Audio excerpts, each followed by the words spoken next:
Guys future मंत्रा bye रुचि ma'am पे आप सभी का स्वागत है। गाइस आप लोग आज देख रहे होंगे कि कुछ अलग तरीके से मैम आपके लिए लेके आई हैं, इसलिए मैं आप लोगों के लिए गाइस ऐसा लाई हूँ, खुद का हैंड रिटन नोट्स आपके लिए लेके आई हूँ ताकि यहाँ से बीपीएससी वाले आने वाले एग्ज़ाम्स में आपको काफ़ी हेल्पफुल रहेगा। जितने भी जनरल साइंस के जिससे जिससे क्वेश्चंस आपको बनने वाले हैं, सभी को आपको मिक्स क्वेश्चंस एमसीक्यूज़ के क्वेश्चंस यहाँ से देखने को मिल जाएंगे। गाइस मोस्ट इंपॉर्टेंट सेशन है, आप लोग सभी लोग इसको ज्वाइन करिएगा, अधिक से अधिक सब्सक्राइब करिएगा। और अगर आपको लगे कि मैम की मेहनत आपके लिए काफ़ी अच्छी साबित हो जाएगी गाइज़, यहाँ से आपको क्वेश्चंस हूबहू एग्ज़ाम में देखने को मिल जाएगी। आइए आज हम पहले क्वेश्चंस को यहाँ से देखते हैं।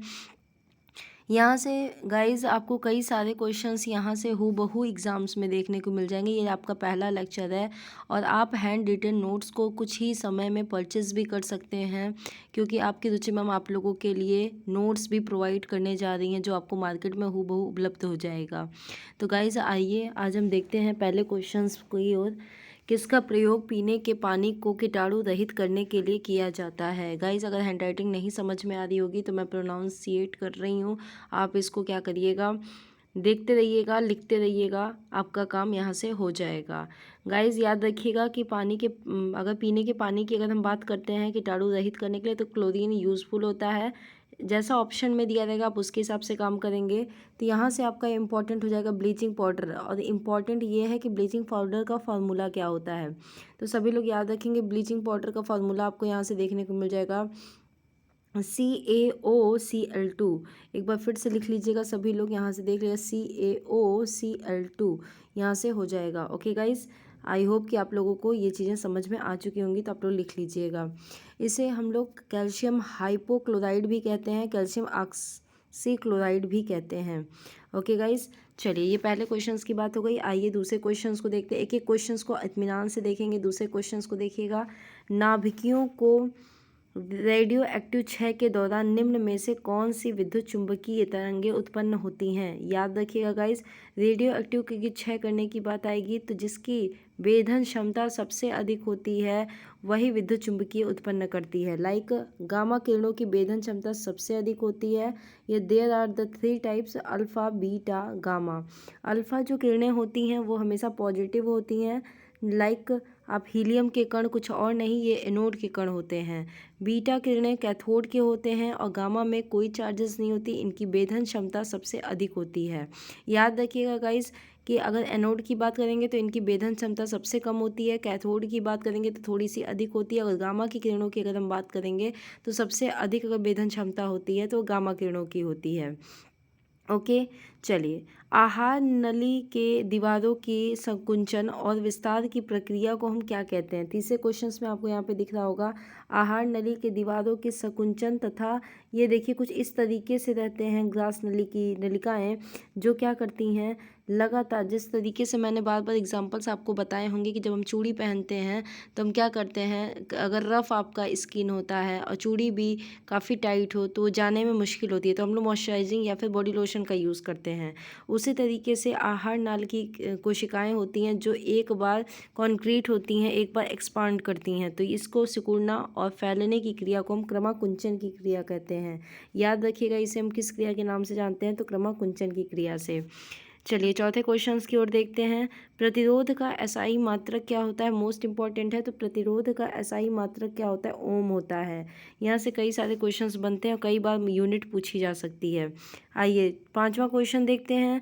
घर्षण बल क्या होता है? गाइज याद रखिएगा इसकी प्रॉपर्टीज़ आ सकती है, मे बी क्वेश्चन अगर कथन और निष्कर्ष में दे दे तो आपको यहाँ से पता होना चाहिए कि जब दो संपर्क बल सतहों पर गति का विरोध करती है, मतलब अगर आप फोर्स इस दिशा में लगा रहे हैं तो हमेशा घर्षण आपके इस दिशा में लगेगी।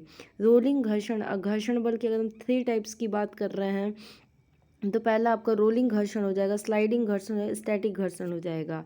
ओके गाइस, तो रोलिंग घर्षण जो होता है वो सबसे कम होता है, स्लाइडिंग घर्षण उससे अधिक होता है, स्टैटिक घर्षण की अगर हम बात करें तो सबसे अधिक होता है। रोलिंग की आप एग्जांपल जान रहे होंगे, अगर हम कोई चीज़ें रोल करते हुए घर्षण करते हुए जाती है तो उसे रोलिंग कहते हैं। स्लाइडिंग की बात करते हैं जब आपकी सतह और पृथ्वी की सतह दोनों आपस में साथ में रहे और उसे क्या करें, एक तरीके से कहा जाता है ना, बच्चे जब खेलते हैं तो एक एक दूसरे को खींच के लाते हैं ना, खींच के लाना, तो उसे स्लाइडिंग कहते हैं। या फिर आप पार्क में जाते होंगे तो बच्चे स्लाइड करते हैं, तो वो होता है स्लाइडिंग घर्षण, तो उसकी थोड़ी अधिक होती है। विरामावस्था में आप हैं तो उसमें सबसे अधिक घर्षण बल लगता है। उत्तल दर्पण, आइए छठवां देखते हैं। उत्तल दर्पण का प्रयोग करते हैं तो कहाँ पे प्रयोग करते हैं? तो वाहनों, जो वाहन के किनारे में जो साइड मिरर में लगा होता है उसमें हम रिव्यू मिरर, उसमें हम किसका प्रयोग करते हैं? उत्तल दर्पण में। यदि आपको कान नाक आँख वाले डॉक्टर, कभी कभी क्वेश्चंस यहाँ से बनते हैं, कान नाक आँख वाले डॉक्टर के पास जब आप जाते हैं तो वहाँ पे कौन सा यूज़ करते हैं? तो वहाँ पे हमेशा यूज़ करते हैं वो लोग अवतल दर्पण। ठीक है, दर्पण से कई बार क्वेश्चंस बने हुए हैं। कैलिडोस्कोप में कौन सा मिरर होता है? तो प्लेन मिरर होता है। आइए, जंग रोधी इस्पात, बोले तो स्टेनलेस स्टील की अगर हम बात करते हैं, निम्न में से कौन सा तत्व नहीं होता है? सबसे पहली बात, क्या क्या होता है आपको यहाँ से पता होना चाहिए। तो लोहा, क्रोमियम, निकेल, यह होता है। और क्या नहीं होता है? तो टंगस्टन उसमें नहीं पाया जाता है। टंगस्टन सबसे मजबूत धातु होती है, वो नहीं पाया जाता। तत्व हो जाएगा गाइस। ओके, चलिए अच्छी बात है।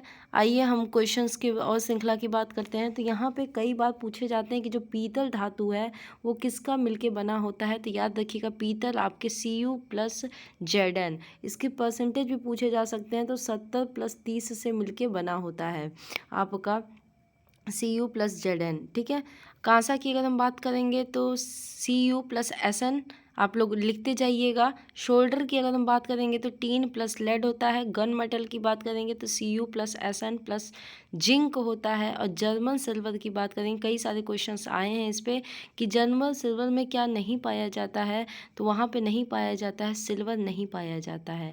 लेकिन अगर पूछा जाएगा कि किस धातु के मिश्रण में निकल पाया जाता है, तो सिल्वर में, जर्मन सिल्वर में निकल भी पाया जाता है। याद रखिएगा गाइस, मोस्ट इंपॉर्टेंट है। कौन सा यौगिक नहीं है? यौगिक की अगर हम बात करते हैं, जैसे हम H2O की बात करें, ये आपका यौगिक हो जाएगा। H2SO4 की बात करें, आपका यौगिक हो जाएगा। NaCl की बात करें, यौगिक हो जाएगा। लेकिन अगर किसी तत्व आपके स्वतंत्र अवस्था में है तो वो क्या हो जाएगा? वह यौगिक नहीं होगा। ओके गाइस, आई होप कि आप लोगों को मेरी बातें समझ में आ रही होंगी। तो कई सारे क्वेश्चंस आपको यहाँ से भी देखने को मिल जाएंगे। और गाइस, आपको PDF एज इट प्रोवाइड हो जाएगा। ओके, चलिए टेलीग्राम को आप लोग ज्वाइन कर लीजिएगा, PDF आपको ऐसे प्रोवाइड हो जाएगा। चलिए आइए, तत्वों का वर्गीकरण मोस्ट इंपॉर्टेंट है। अगर हम तत्वों का क्लासिफिकेशन, यानी कि क्लासिफिकेशन ऑफ एलिमेंट्स की अगर हम बात करते हैं, तो इसको 2 टाइप्स में डिवाइड किया गया है। एक को हम फिजिकल क्लासिफिकेशन में और दूसरे को हम केमिकल क्लासिफिकेशन में। फिजिकल को जब हम बांटते हैं तो यहाँ पे 5 प्रकार से बटे हुए हैं। कौन कौन से? ए आपका solid, liquid, gas, plasma, BEC, यह इसमें बचा होता है। इसकी 5 अवस्थाएँ होती हैं। अगर वही हम रासायनिक की बात करेंगे तो इसमें 2 अवस्थाएं होती हैं, एक को हम प्योर, एक को हम इम्प्योर, यानी शुद्ध धातु और हम अशुद्ध बोलते हैं। ठीक है, अब अगर शुद्ध पदार्थ और अशुद्ध पदार्थ, शुद्ध पदार्थ को अगर हम बांटते हैं तो तत्व तथा यौगिक में बढ़ता है। अशुद्ध को बांटते हैं तो समांगी तथा विषमांगी में बढ़ता है। तत्व की अगर हम बात करते हैं तो तत्व को 2 भागों में बांटा गया है, यहाँ पे आप देख रहे होंगे, धात्विक, अधात्विक। और यौगिक की बात करेंगे तो कार्बनिक, अकार्बनिक। तो गाइज़, ये बहुत इंपॉर्टेंट है। एक नया सेशन इसके लिए लेके आएंगे कि एक एक के बारे में हम आप लोगों को नोट्स, हैंड रिटन नोट्स में समझाएंगे कि तत्व क्या होता है, यौगिक क्या होता है, और साथ ही साथ धातु अधातु क्या होता है। ठीक है गाइज, ओके, चलेगा। अब नेक्स्ट क्वेश्चन, नवा क्वेश्चन आपको दिख रहा होगा कि आपको सभी को पता होगा। नवा क्वेश्चन सभी को पता होगा, बताएंगे नवा क्वेश्चन क्या कह रहा है। तो नवा क्वेश्चन आपका कह रहा है कि पीतल के घटक हैं, मोस्ट इंपॉर्टेंट, पीतल के घटक अभी आप लोगों ने देखा Cu+Zn, 70%, 30%। नाभिकीय विखंडन किसके संगठन के कारण होता है? तो न्यूट्रॉनों का जब संगठन होता है तो वहाँ पे क्या, नाभिकीय विखंडन, विखंडन का याद रखिएगा, इसे फ्यूज़न कहते हैं। लेकिन फ्यूज़न कहाँ कहेंगे? जब संलयन होगा, जब 2 नाभिक आपस में मिलते हैं तो उसे हम क्या कहते हैं? संलयन या फिर फ्यूज़न कहते हैं। फ्यूज़ हो जाना, साथ में फ्यूज़ हो जाना, चॉकलेट खाते हैं ना फ्यूज़, बस वही वाला। ठीक है, आ जाइए 11वां देखिएगा, निम्न में से कौन से पूरे शरीर में संचारित होता है जो चोट वाले स्थान पर रक्त का थक्का बनाने के लिए मदद करता है? तो रक्त का थक्का बनाता है आपका प्लेटलेट्स। अगर एक विटामिन की बात करेंगे तो वो तुरंत हो जाएगा विटामिन K। ठीक है, याद रखिएगा। और आकर RBC की बात करेंगे तो उसकी कमी से एनीमिया नामक रोग होता है। चलिए आइए नेक्स्ट क्वेश्चन, यहाँ से 12वां क्वेश्चन देखिएगा, केसीन प्रोटीन है किस में होता है क्रेसीन प्रोटीन? तो आप सभी को पता होगा दूध में पाया जाता है। 80% केसीन प्रोटीन दूध में, गाय के, भैंस के दूध में पाया जाता है। लेकिन अगर ह्यूमन मिल्क की बात करते हैं तो 40% केवल केसीन मिल्क पाया जाता है। कभी कभी पूछा जाता है कि दूध में धवल रंग होने का कारण या फिर सफ़ेद होने का कारण क्या है? तो केसीन प्रोटीन है। खगोलीय दूरी को मापने के लिए 9.46 इंटू 10⁻15 मीटर किसका है? प्रकाश वर्ष का, यानी कि 1 light year is equal to होता है। यहाँ पे आपको कुछ मात्रक मैंने दे रखे हैं, इसको याद कर लीजिएगा। जैसे चुंबकीय प्रवाह की बात करें तो वेबर होता है, चुंबकीय क्षेत्र की बात करें तो गॉश होता है, ज्योति फ्लक्स की बात करें तो ल्यूमेन होता है, विद्युत प्रतिरोध की बात करें तो ओम होता है। गाइस ये याद कर लीजिएगा। आइए इधर भी क्वेश्चन हम लोग देखते चलते हैं। भारी धातु की बात होगी तो यहाँ पे ऑस्मियम, OS, यहाँ पे क्या हो जाएगा? ऑस्मियम इसका राइट आंसर हो जाएगा। पीरियोडिक टेबल में आप देख रहे होंगे तो कितने तत्वों की खोज की गई? 118 तत्वों की। अगर हम मर्क्यूरी तथा गैलियम की बात करते हैं तो यह तरल पदार्थ है, यानी कि ये लिक्विड मैटर होता है। साथ ही साथ यहाँ पे आपको जानना ये भी इम्पोर्टेंट है कि मेंडलीफ जो थे महोदय, उन्होंने परमाणु भार के अनुसार सबसे पहले क्या किया था? पीरियोडिक टेबल की खोज की थी, पीरियोडिक टेबल बनाया था। परंतु कुछ समय बाद मोजले महोदय ने उसे परमाणु क्रमांक यानी आवर्तीय फलन परमाणु क्रमांक के अनुसार रखा था। मोस्ट इम्पॉर्टेंट एक नई क्वेश्चन आपके लिए, ऊष्मा शोषी तथा ऊष्मा क्षेपीय। ऊष्मा शोषी का अर्थ क्या होता है? जिसे हम एंडोथर्मिक बोलते हैं। एंडोथर्मिक क्या होता है गाइस? यहाँ पे ऊष्मा का अवशोषण जब होता है तो उसे हम एंडोथर्मिक बोलते हैं, लेकिन अगर ऊष्मा बाहर निकलती है तो उसे हम ऊष्मा क्षेपी कहते हैं। ठीक है, चलिए याद रखिएगा। नेक्स्ट देखते हैं, कौन सा एक अलौह धात्विक खनिज है? बताएंगे। अलौह मतलब लोहा न होते हुए धात्विक खनिज है तो कोबाल्ट है, और कोबाल्ट के नाम में याद रखिएगा B12 का नाम साइनो कोबालामीन है। ओके गाइस, चलिए कौन सा नोबेल गैस नहीं है? तो याद रखिए नोबेल गैस को हम अक्रिय गैस भी कहते हैं, सभी को पता होगा। अक्रिय गैसें शून्य समूह के तत्व की गैसें या फिर निष्क्रिय गैसें, है ना। 3-4 नाम है, तो ये आपके सामने यहाँ पे अक्रिय गैसों का नाम भी लिखा है, इसके संकेत भी लिखे हैं गाइस, आप लोग इसे नोट कर लीजिएगा। ये 6 गैस आपके अक्रिय गैसें होती हैं। क्यों अक्रिय कही जाती हैं? क्योंकि इनका कहीं ना कहीं अष्टक कंप्लीट होता है, और अष्टक कंप्लीट होने की वजह से इन्हें अक्रिय गैसें कहते हैं। आइए 15वां क्वेश्चन इधर देखिएगा। विटीकल्चर किससे संबंधित है? तो विटीकल्चर आप सभी को पता है अंगूर की खेती से संबंधित है। फ्लोरिकल्चर फूलों की खेती से संबंधित है। विनीकल्चर वाइन की खेती से संबंधित है। ओके, डेसिबल किसे मापने के लिए प्रयोग करते हैं? बताएंगे। तो वातावरण, कई बार पूछे गए हैं कि डेसिमल का प्रयोग कहाँ करते हैं? तो डेसिबल का प्रयोग वातावरण में ध्वनि को मापने के लिए, और सामान्य ध्वनि की बात करें तो 20 हर्ट्ज से लेकर 20,000 हर्ट्ज तक की जाती हैं। तरंग शून्य में संचरण नहीं कर सकती हैं। कौन सा तरंग? यानी कि ध्वनि तरंग शून्य में संचरण नहीं कर सकती हैं। रडार का प्रयोग कहाँ होता है? तो सबसे पहली बात, रडार का आपको फुल फॉर्म पता होना चाहिए, रेडियो डिटेक्शन एंड रेंजिंग, इसका है फुल फॉर्म। ठीक है, याद होना चाहिए आपको। भविष्य का ईंधन किसे कहा गया है? तो याद रखिएगा हाइड्रोजन को भविष्य का ईंधन कहा गया है, लेकिन भविष्य की धातु एल्यूमिनियम को कही गई है। ओके गाइस, यहाँ से आपके लिए कई सारे क्वेश्चंस काफ़ी इंपॉर्टेंट लेके आए हैं गाइस, इसीलिए मैं हैंड रिटन नोट्स प्रोवाइड कर रही हूँ, ताकि कहीं नहीं तो मैम की नोट्स आप तक पहुँचे और आप एक एक क्वेश्चंस को आसानी से सॉल्व कर सको। गाइस मेहनत अच्छी लग रही हो तो सेशन को अधिक से अधिक लोगों तक पहुँचाइए, और लाइक और कॉमेंट जरूर करिएगा गाइस एक एक क्वेश्चंस पे। ठीक है, एसिटिक एसिड या फिर एसिटिक अम्ल की बात करते हैं, जैसे CH3COOH की अगर हम बात करते हैं, तो एसिटिक एसिड किस में पाया जाता है? तो सिरका में पाया जाता है।